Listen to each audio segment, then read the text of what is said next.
तारीख थी 26 जून 1987। दिन के करीब 1:30 बज रहे थे। सियाचिन की ऊंची पहाड़ियों पर बेरहम ठंड पड़ रही थी। एक्सट्रीमली कोल्ड वेदर में 3 दिन बिताने के बाद सभी सैनिक थक चुके थे और उनका खाना पानी भी खत्म हो चुका था। फिर भी खून जमा देने वाली बर्फीली हवाओं के बीच सभी भारतीय सैनिकों ने बर्फ को मुंह में डालकर पानी की कमी पूरी की और आगे बढ़ते रहे। इस वक्त सैनिकों के दिमाग में केवल एक ही लक्ष्य था और वो था अपने दोस्तों की जान का बदला लेना और उस ऊंची चोटी पर कब्जा करना जिस पर उनके साथी अंतिम नींद सो रहे थे। लेकिन ये चोटी पाकिस्तान के कब्जे में आती थी। इसी कारण अपने नेक्स्ट एंड फाइनल असॉल्ट को शाम में ना करके तय किया गया कि अगला असॉल्ट दिन में ही किया जाएगा। पर यह आसान नहीं होने वाला था, क्योंकि उस चोटी तक पहुंचने के लिए भारतीय वीरों को बर्फीली हवाओं के बीच सुई की नोक सी पैनी 1500 फुट से भी ऊंची बर्फ की दीवार पर चढ़ना था। पर अपने साहस और विश्वास के साथ भारतीय वीर इस बार चालाकी का भी इस्तेमाल करते हैं और क्लिफ तक पहुंचने के लिए एक ऐसी डायरेक्शन का इस्तेमाल करते हैं जिसके बारे में कभी पाकिस्तान सोच ही नहीं सकता था, क्योंकि इस डायरेक्शन से उस पोस्ट तक पहुंचना मौत को गले लगाने जैसा था। लेकिन भारतीय सैनिक पीछे नहीं हटते और लगभग 90 डिग्री के एक स्टीप और लंबे आइस वॉल को क्लाइंब करके उस पाकिस्तानी पोस्ट तक पहुंच जाते हैं, जिसका नाम पाकिस्तान ने बड़े फक्र से मोहम्मद अली जिन्ना के नाम पर कायद रखा था। कायद पोस्ट पर पहुंचकर भारतीय सैनिक अपने अदम्य साहस के साथ लड़ते हैं और उस चोटी को अपने देश के नाम कर लेते हैं। पाकिस्तान की कायद पोस्ट को कैप्चर करने के लिए 23 जून 1987 को भारत ने ऑपरेशन राजीव को अंजाम दिया था। हालांकि सोचने वाली बात यह है कि ऑपरेशन मेघदूत को जीतने के बाद भी भारत को ऑपरेशन राजीव की जरूरत क्यों पड़ी? क्यों जब पहले ही सियाचिन भारत का हो चुका था तो एक बार फिर सियाचिन पर गोलीबारी देखी गई? और आखिर कौन थे बाना सिंह, जिनके नाम पर इस पोस्ट का नाम बाना पोस्ट कर दिया गया? 13 अप्रैल 1984 को भारत सियाचिन पर ऑपरेशन मेघदूत को लॉन्च करता है और साल्टोरो रिज के सभी मेन पीक्स को कैप्चर कर पाकिस्तान को मुंह तोड़ जवाब देता है। कई दिनों तक चले इस ऑपरेशन में भारत न केवल सियाचिन पर कब्जा करता है बल्कि पाकिस्तान और चाइना के बीच सीधी कनेक्टिविटी को भी हमेशा के लिए तोड़ देता है। भारत के सियाचिन को कैप्चर करने के कारण पाकिस्तान के सैनिक तानाशाह और प्रेसिडेंट जिया उल हक को ये हार बर्दाश्त नहीं हुई, जिस वजह से वो एक नहीं बल्कि कई बार सियाचिन की अलग अलग पोस्ट पर कब्जा करने की कोशिश करवाते हैं। लेकिन भारत हर बार पाकिस्तान को अपने आगे पानी भरने के लिए मजबूर कर देता है। हालांकि सीरीज ऑफ फेल अटैक्स के बाद अर्ली 1987 में पाकिस्तान फाइनली ब्रिगेडियर परवेज मुशर्रफ के नेतृत्व में बेलाफोन ला के पास मौजूद एक 22,000 फीट ऊंची पीक को अपने कब्जे में ले लेता है और वहां अपनी एक पोस्ट बनाता है, जिसका नाम पाकिस्तान बड़े फख्र से अपने देश के फाउंडिंग फादर मोहम्मद अली जिन्ना के नाम पर कायद पोस्ट रखता है। वैसे पाकिस्तान के द्वारा ऑक्यूपाई की गई ये पोस्ट साल्टोरो रिज की हाईएस्ट पीक्स में से एक नहीं थी, लेकिन फिर भी भारत के लिए सियाचिन की हर एक पीक जरूरी थी, क्योंकि जब भी सियाचिन के एरिया में किसी हाइट पर कोई पोस्ट बनाई जाती है तो उससे आसपास के एरिया को डोमिनेट करना आसान हो जाता है। पाकिस्तान की कायद पोस्ट के साथ भी यही परेशानी थी। ये सी लेवल से करीब 22,000 फीट की ऊंचाई पर है, जिस कारण अगर इस पर पाकिस्तान का कंट्रोल रहता तो भारत के लिए एक बड़ी परेशानी आन पड़ती। कायद पोस्ट को कैप्चर करने के कारण पाकिस्तान अब भारत के करीबन 80 किलोमीटर तक के एरिया को आराम से देख सकता था, जिस कारण पाकिस्तानी आर्मी को भारत के हर मूवमेंट की खबर आसानी से होती रहती। इस पोस्ट से पाकिस्तान सियाचिन ग्लेशियर को भी नेकेड आई से देख सकता था। भारत के लिए कायद पोस्ट सबसे बड़ी परेशानी इसलिए भी थी क्योंकि ये बेलाफोन ला के एरिया में थी, जहां से पाकिस्तान भारत की अमर पोस्ट एंड सोनम पोस्ट पर भी निगरानी रख सकता था। इन दोनों पोस्ट पर भारतीय सैनिकों की जरूरत की हर चीज हेलीकॉप्टर्स के जरिए सप्लाई की जाती थी। अमर पोस्ट कायद पोस्ट के साउथ में थी तो वही सोनम पोस्ट कायद पोस्ट के नॉर्थ में थी। दोनों ही पोस्ट की हाइट कायद पोस्ट के मुकाबले कम थी, जिस कारण पाकिस्तान अब कायद पोस्ट पर बैठकर भारतीय सैनिकों के हर एक कदम पर नजर रखने लगा था। कायद पोस्ट को कैप्चर करने के बाद पाकिस्तान कुछ समय तक तो शांत रहा, लेकिन एक दिन अचानक पाकिस्तान अपना असली रंग दिखाता है और 18 अप्रैल 1987 को पाकिस्तानी ट्रूप्स कायद पोस्ट से भारत की सोनम पोस्ट पर अटैक कर देते हैं।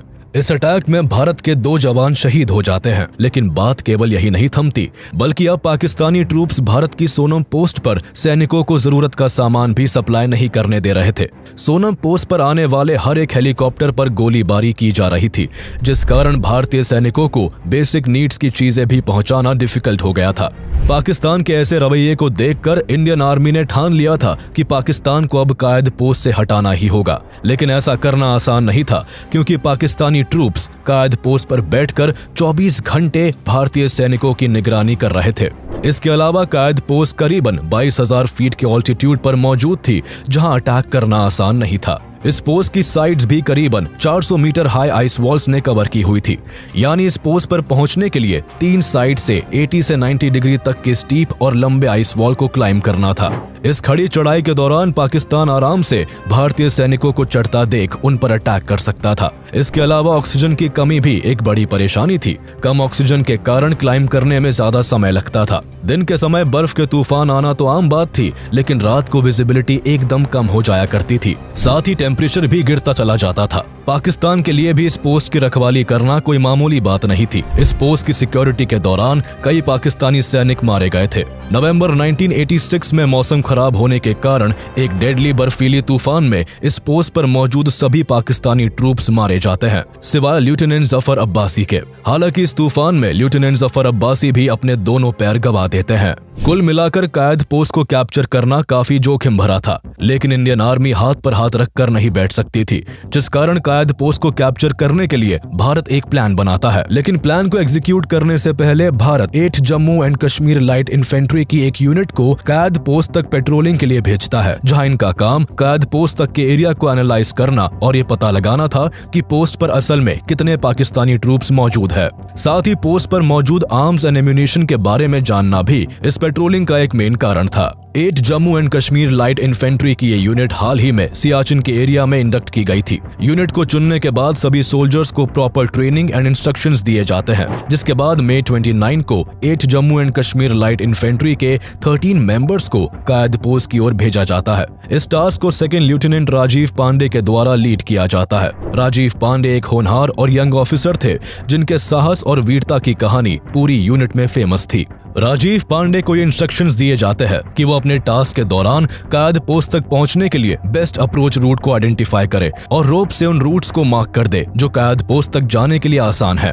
कायद पोस्ट की 3 साइड्स 80 से 90 डिग्री तक के स्टीप आइस वॉल से कवर्ड थी और चौथी पाकिस्तान ने घेर रखी थी। भारतीय सैनिक क्रैम्पॉन्स एंड रोप्स के जरिए बर्फ पर मार्क करते हुए खड़ी आइस क्लिफ को क्लाइम करना शुरू कर देते हैं। क्लिफ को क्लाइम करते हुए काफी वक्त निकल जाता है और अब सभी भारतीय सैनिक क्लिफ के काफी नजदीक थे, लेकिन तभी पाकिस्तानी ट्रूप्स की नजर भारतीय सैनिकों पर पड़ जाती है और वो अंधाधुंध फायरिंग शुरू कर देते हैं। पाकिस्तानी ट्रूप्स के लिए ऊपर से हमला करना आसान था, जिस कारण नीचे से क्लाइम कर रहे भारत के 10 जवान शहीद हो जाते हैं, जिसमें सेकंड लेफ्टिनेंट राजीव पांडे भी शामिल थे। हालांकि अपनी जान गंवाने से पहले भारतीय सैनिकों ने रोप्स की मदद से टॉप तक एक रास्ता छोड़ दिया था। साथ ही सैनिकों ने एक्स की मदद से फुटहोल्ड्स भी बना दिए थे, जिससे बाद में क्लाइम करने वाले भारतीय सैनिकों को आसानी हो। अपने जवानों के शहीद होने की खबर सुनकर भारतीय सैनिक गुस्से से खौल उठते हैं। हर जवान के मन में अब रिवेंज की आग भड़क रही होती है। हर एक जवान अपने दोस्तों की जान का बदला लेने के लिए तैयार था और इसलिए जब कायद पोस्ट को कैप्चर करने के लिए नेक्स्ट टास्क फोर्स को बनाया गया, तो हर एक जवान इस टास्क का हिस्सा बनने के लिए बेताब दिखाई दे रहा था। बेसिकली इस टास्क फोर्स का मकसद अपने शहीद जवानों के पार्थिव शरीर को वापस लेकर आना और पाकिस्तानी ट्रूप्स को कायद पोस्ट से खदेड़ने का था। इसलिए देर न करते हुए एक नया ऑपरेशन लॉन्च किया गया, जिसे मेजर वरिंदर सिंह के द्वारा लीड किया जाना था। इस ऑपरेशन का नाम सेकंड लेफ्टिनेंट राजीव पांडे को सम्मान देने के लिए ऑपरेशन राजीव रखा गया। ऑपरेशन राजीव को लीड करने के लिए कैप्टन अनिल शर्मा को मेजर वरिंदर सिंह के डेप्यूटी के तौर पर असाइन किया गया था। साथ ही पूरे ऑपरेशन में 3 JCOs और 57 अदर रैंक्स के ऑफिसर्स को भी तैयार किया गया था। इन 3 JCOs में सूबेदार हरनाम सिंह, सूबेदार संसार चंद एंड नायब सूबेदार बाना सिंह शामिल थे। कुल मिलाकर पूरे 62 भारतीय वीरों को कायद पोस्ट को कैप्चर करने के लिए भेजा गया। भारत के इन सभी सोल्जर्स को सबसे पहले 23 जून की रात को सोनम पोस्ट पर असेंबल किया गया, जहां सभी सैनिक अपने रहने के लिए एक बेस तैयार करते हैं। रात होने के कारण तय होता है कि अगले दिन से कायद पोस्ट के लिए चढ़ाई शुरू की जाएगी, जिसके बाद 24 जून की रात में करीब 10 लोगों की एक टुकड़ी को सूबेदार हरनाम सिंह की लीडरशिप में आगे भेजा जाता है। सूबेदार हरनाम सिंह आगे बढ़ने के लिए वही रास्ता चुनते हैं जो सेकंड लेफ्टिनेंट राजीव पांडे ने मार्क किया था। हालांकि ये रूट आसान नहीं था। सुईसी पैनी क्लिफ पर क्लाइंब करते समय अगर एक भी सैनिक का पैर फिसलता तो वो सीधे मौत के मुंह में गिर जाता, इसलिए धीरे धीरे करके चढ़ाई तय की गई। चढ़ाई के दौरान सूबेदार हरनाम सिंह और उनकी टीम को काफी परेशानियां हुई, क्योंकि दिन बीतने के कारण सेकंड लेफ्टिनेंट राजीव पांडे की टीम के द्वारा कैद पोस्ट तक छोड़ी गई रोप और फुटहिल्स अब बर्फ के नीचे दब गई थी। अपने क्लाइंब के दौरान सभी सोल्जर्स सेकंड लेफ्टिनेंट राजीव और उनकी टुकड़ी की डेड बॉडीज को भी ढूंढ लेते हैं, जो अभी भी बर्फ के नीचे दबी हुई थी। कैद पोस्ट तक पहुंचने के लिए भारतीय सैनिक चढ़ाई कर ही रहे थे कि एक बार फिर पाकिस्तानी ट्रूप्स भारतीय सैनिकों की मूवमेंट को देख लेते हैं और मशीन गन से नॉन स्टॉप फायरिंग शुरू कर देते हैं। सूबेदार हरनाम सिंह और उनके साथी पाकिस्तानी फायरिंग का जवाब नहीं दे पाते, क्योंकि ठंड के कारण उनके सभी वेपन्स फ्रीज हो जाते हैं। इस वक्त तक हरनाम सिंह जानते थे कि अगर वो आगे बढ़ते रहे तो पाकिस्तानी सैनिक उन्हें भी मार देंगे, इसलिए वो जोखिम नहीं उठाते हैं और अपनी टुकड़ी के साथ सभी सैनिकों की बॉडीज को लेकर वापस लौट जाते हैं। इस पूरे इंसिडेंट में सभी भारतीय सैनिकों को ये समझ नहीं आता कि जब उनकी बंदूकें फ्रीज हो गई तो पाकिस्तानी ट्रूप्स की क्यों नहीं हुई। हालांकि बाद में पता चलता है कि पाकिस्तानी सोल्जर्स ने अपनी बंदूकों के नीचे एक जलता हुआ केरोसिन स्टोव रखा हुआ था, जिससे उनकी बंदूकें लगातार काम करती रहे। सूबेदार हरनाम सिंह के वापस लौटने के बाद मेजर वरिंदर बिल्कुल इंतजार नहीं करते और अगले ही दिन 25 जून को एक और टीम को कैद पोस्ट के लिए रवाना कर देते हैं। यह अटैक भी रात के समय लॉन्च किया जाता है। इस बार सूबेदार संसार चंद सोल्जर्स की एक टुकड़ी को लेकर कैद पोस्ट के लिए रवाना होते हैं, जिसे प्रॉपर कवर फायर दिया जाता है। सोनम पोस्ट से लगातार कैद पोस्ट पर फायरिंग की जाती है, जिससे सूबेदार संसार चंद और उनके साथी सेफली कैद पोस्ट तक पहुंच जाए। हैवी कवर फायर के साथ सूबेदार संसार चंद और उनके साथी कैद पोस्ट के टॉप तक पहुंच जाते हैं, लेकिन यहाँ उन्हें और भारतीय सैनिकों की जरूरत पड़ती है, जिसके लिए जैसे ही वो अपने रेडियो के जरिए कैंप से कनेक्ट करने जाते हैं तो वो देखते हैं कि उनका रेडियो काम नहीं कर रहा है और उसकी बैटरीज फ्रीज हो गई हैं। बैटरीज फ्रीज होने के कारण संसार चंद मेजर वरिंदर से कनेक्ट नहीं कर पाते, जो केवल उनसे 100 मीटर के डिस्टेंस पर थे। कनेक्शन ना कर पाने के कारण एक बार फिर मिशन को अबॉर्ट कर दिया जाता है और यह अटैक भी फेल हो जाता है। मिशन को शुरू किए भी अब 3 दिन बीत चुके थे। भारतीय सैनिक अब तक पूरी तरह से एग्जॉस्ट हो चुके थे। इतनी ऊंचाई पर उनके पास ना रहने के लिए प्रॉपर शेल्टर था और ना ही खाना। भूख प्यास से परेशान भारतीय सैनिक अब प्यास लगने पर बर्फ को चाट कर अपनी प्यास बुझा रहे थे, लेकिन उनके मन में कैद पोस्ट को कैप्चर करने के लिए एक जिद बैठ गई थी। अब चाहे उसके लिए उन्हें बर्फ में खुद को दबाकर ही क्यों ना दुश्मन से बचना पड़े। अपनी टीम का ये जज्बा देखकर मेजर वरिंदर हैरान थे, लेकिन फिर भी इस हाइट पर हैलुसिनेशंस एंड मेंटल ब्रेकडाउन्स आम बात रहती है, जिस कारण वो बार बार अपने सभी साथियों से उनका और उनके दोस्तों का नाम पूछते, जिससे उन्हें समझ आता कि अभी तक सभी सैनिक ठीक है। हालांकि जैसे जैसे वक्त बीत रहा था, सोल्जर्स की जान को खतरा बढ़ता जा रहा था, इसलिए इस बार मेजर वरिंदर ने फैसला किया कि अब वो रात तक का इंतजार नहीं कर सकते, जिस कारण दिन में ही थर्ड एंड फाइनल ऑपरेशन को लॉन्च कर दिया गया। लास्ट एंड फाइनल अटैक में कैद पोस्ट को कैप्चर करने के लिए 2 टीम्स बनाई गई, जिनमें 8 लोगों की एक टीम को मेजर वरिंदर लीड कर रहे थे, तो वही 5 लोगों की दूसरी टीम को नायब सूबेदार बाना सिंह लीड कर रहे थे। दोनों टीम्स 26 जून की सुबह अपनी क्लाइंबिंग शुरू कर देती है, जिसमें बेशक उन्हें बाकियों की तरह काफी परेशानी झेलनी पड़ती है, लेकिन अपनी पूरी कोशिशों के साथ दोनों टीम्स लगातार क्लाइंब करती रहती है। इस क्लाइंब के दौरान मौसम काफी खराब होता है, जिस कारण पाकिस्तानी ट्रूप्स को लगता ही नहीं है कि 2 बार हारने के बाद इतने खराब मौसम में भारतीय सैनिक एक बार फिर क्लाइंब करने की कोशिश करेंगे। अपनी इसी सोच के कारण पाकिस्तानी ट्रूप्स इस बार कोई फायरिंग नहीं करते। भारतीय सैनिक भी बिना कोई फायरिंग किए आगे बढ़ते रहते हैं। दोनों ही टीम कैद पोस्ट की 2 अलग अलग साइड से क्लाइंब करती है। बाना सिंह की टीम कैद पोस्ट को क्लाइंब करने के लिए एक अनएक्सपेक्टेड डायरेक्शन का सहारा लेती है। पाकिस्तानी सैनिक बाना सिंह और उनकी टीम के द्वारा किए जाने वाले अटैक से एकदम अनजान अपने बंकर में बैठे होते हैं। बाना सिंह अपने साथी rifleman Chunni Lal, Laxman Das, Om Raj and Kashmir चंद के साथ कैद पोस्ट पर पहुंच जाते हैं।